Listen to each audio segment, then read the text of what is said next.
In these videos, we're going to make sure that you'll never have problem with pointers again, with simple explanation and examples. Let's start with variables. The main problem is when we don't understand what a variable represents, then we can't play with pointers. Remember, there is no magic. The term pointer is in fact just a term. Let's start with variables. What's a variable? A variable represents a memory location where each memory location has an address and a data it can store. For example, you can define a variable named age. When you define a variable named age, a memory location um, will be used, and this memory location would have an address and a data it can store. The data stored in the memory location define the type of the variable. For example, in your program, when you define a variable age, then let's say the kind of data we want to store in the memory block is an integer, then we type in the keyword int in front of the name of the variable. Changing a variable simply means you're updating the data stored in the memory location the variable represents. Let's move on the next step, declaring a variable.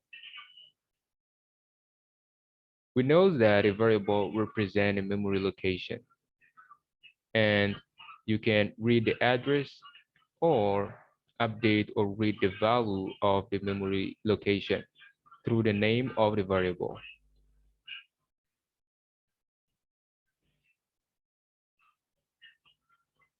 Declaring a variable simply means you're giving it a name and also the type of data the memory location of that variable should store. In this example, we've defined a variable named age, and the data stored in the memory location it represents is an integer data type. Now, there is, for example, the possibility to read the address or the value of the memory location. But let's start by updating the value or the data stored in the memory location age represents. Using the assignment operator, we can assign a value 338, which is an integer value. The assignment operator tells the compiler we want to update the data stored in the memory location age the variable age represents. The name of the variable simply represent the value or means you want to have access to the data stored in the memory location or to update it. Typing something like that simply means, let's go in the notes here. It means that the data here will be equal to 38. We have other ways to, you have some other possibilities like printing the address. For example, I'm going to display the value stored in the variable age.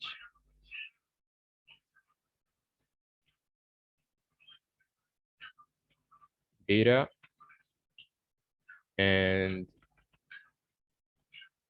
we type in the name of the variable. Let's compile this code and see what's going to happen.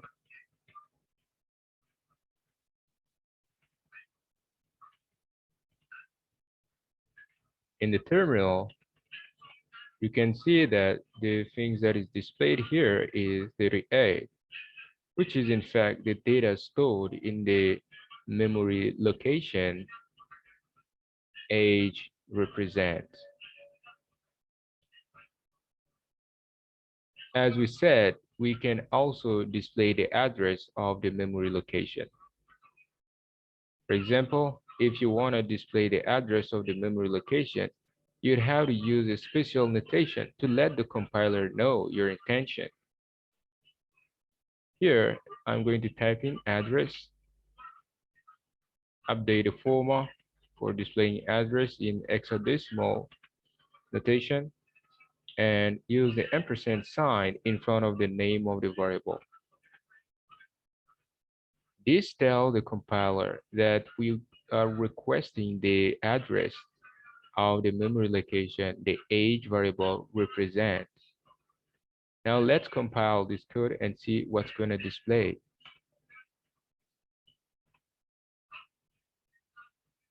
And you see that from the terminal, the memory location that the variable age represents has an address 0x7FF48BED2FC.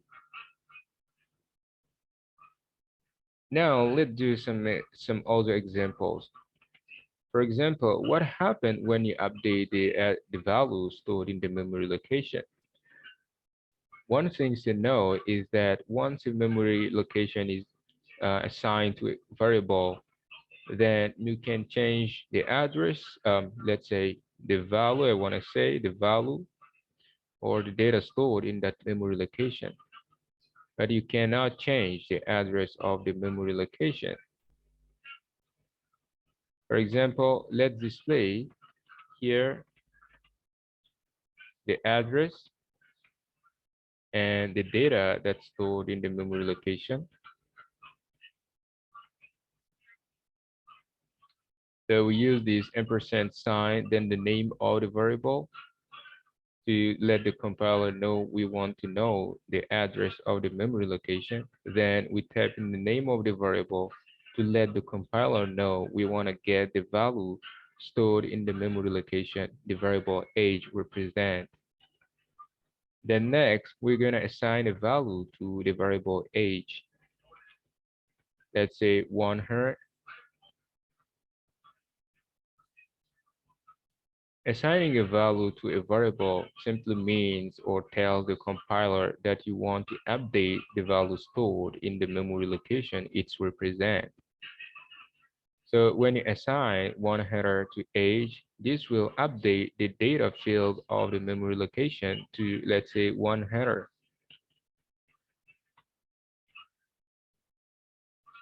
Now I want to copy this and paste it after the assignment.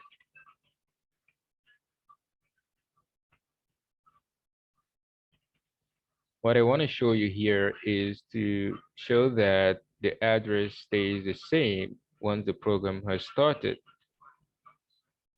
GCC, then we compile all C file. The output program name will be program. Then we run the program. Here we see that the address is constant.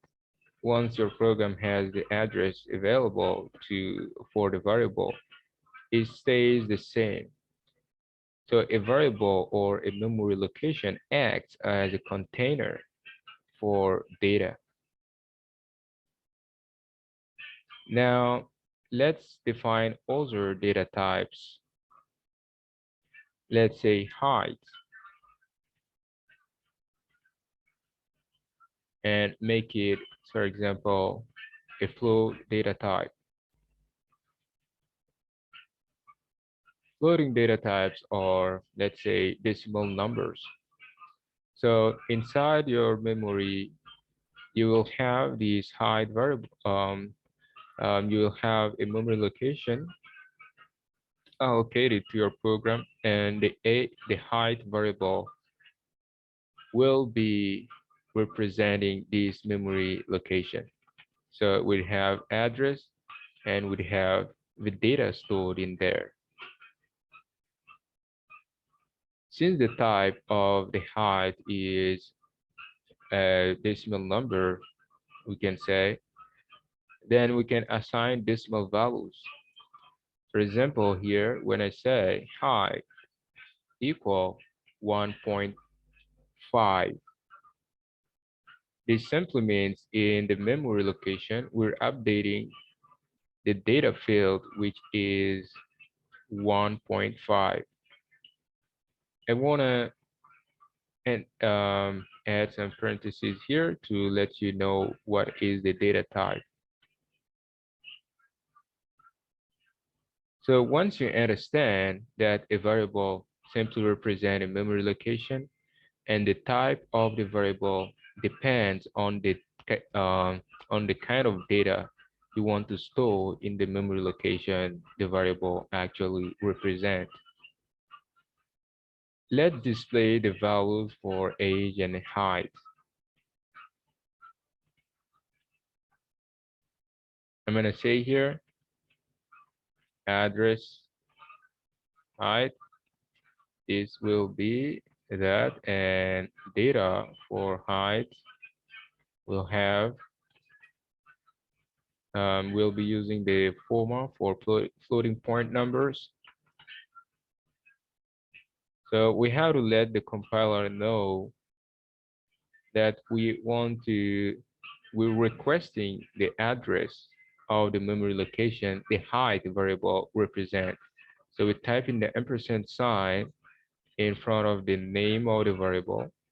Then we can also let the compiler knows that here we want to request the data stored in the memory location the variable height represent. Now let's update the value of the variable height. Let's update it to 0.3.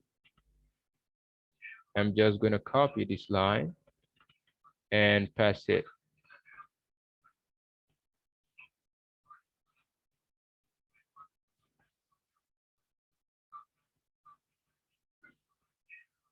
Great.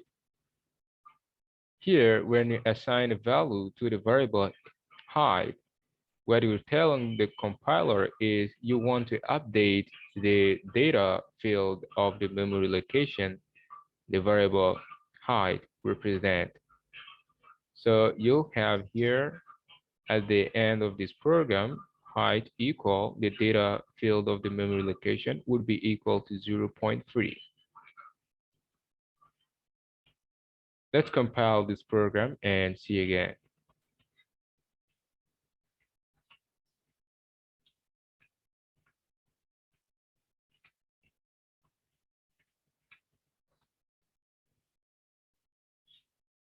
So as you see here in the terminal,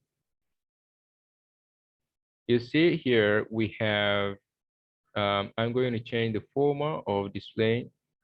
I'm going to say address age in order to make it more readable. So data for the age and the same here, age, then data for the memory location, age. Let's compile the program again and run it. So what we see here is we have the address for the memory location, the variable age represent. This is 07FC4633A E8C. Then the value is 38. Fast forward, here on the second display, you can see that the address is still the same, but the data field of the memory location has changed. The same is valid for the variable height. The variable height has an address of, let's say, the memory location, the variable height memory location has an address of 0x7FFC4633AE80AA. Then the data field of the memory location has the 1.5 value, which is a floating point number data type. And on the second display, we see that the data field has changed, but the address is still the same.